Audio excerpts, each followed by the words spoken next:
जय नेपाल, जय नेपाली महिला football team सम्पूर्णलाई अहिलेको समयमा जताततै एएफसी एसियन कप छनौटमा रहेको छ। जताततै गेमै गेम रहेको छ। त्यसै अनुसार आज नेपालको बेलुका 6:15 उज्बेकिस्तानमा नेपाल र श्रीलङ्काको गेम रहेको छ।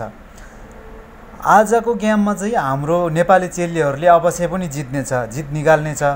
जितेर मात्रै नभएको, हेर्नु न कस्तो आपत्ति, हाम्रो नेपालले जितेर मात्रै नभएको के हाम्रो नेपालले जित सँगसँगै गोलको पनि वर्षा गर्नुपर्छ। उज्बेकिस्तानले अस्ति श्रीलङ्कासँग खेल्दाखेरि 10 गोल हानेको छ भने हामीले 11 गोल हान्नुपर्छ, किनभने उज्बेकिस्तानलाई टप गर्नु छ। हामीले उज्बेकिस्तानभन्दा टप गोल स्कोर हेऱ्यो भने हामीले एएफसी एसियन कपको छनौट हुनेछ, नत्र भने हामी हुने छैन। त्यसकारणले गर्दाखेरि आज जितेर मात्रै नहुने, एकदमै गोल स्कोर गर्नुपर्छ। तल कमेन्ट गर्नु होला, हाम्रो नेपाली चेलीहरूले श्रीलङ्का विरुद्ध श्रीलङ्कालाई कति गोल हान्नन् त? अवश्य पनि हामीले धेरै गोल हान्नुपर्ने आवश्यकता रहेको छ।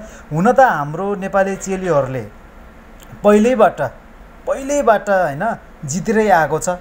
8वटा इन्टरनेसनल गेम श्रीलङ्कासँग हुँदाखेरि 8वटामा हामीले धेरै स्कोरमा जितेको छ। त्यसकारणले गर्दा अवश्य पनि हामीले जितिन्छ, तर गोल चाहिँ धेरै हानेर जित्नुपर्ने अवस्था रहेको छ है त।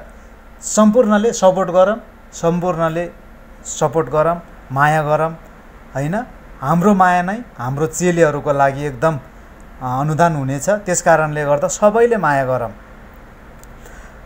सबैजना मिलेर माया गरौँ हैन।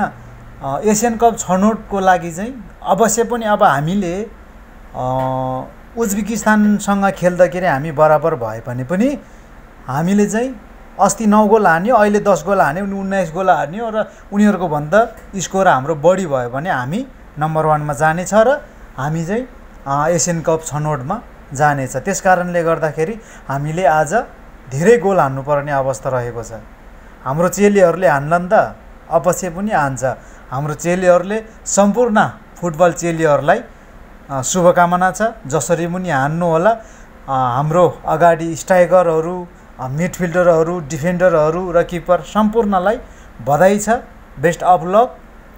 जसरी पनि हामीले जित मात्र होइन, हामी सबैजना मिलेर, हाम्रो टिम मिलेर राम्रो खेल्नु होला र जित निकाल्नु, स्कोर पनि गर्नु होला। 10 गोल हान्नु होला, 11 गोल हान्नु होला, जसरी नि हान्नु होला। जय नेपाल, जय Nepali football team, women's football team. धन्यवाद।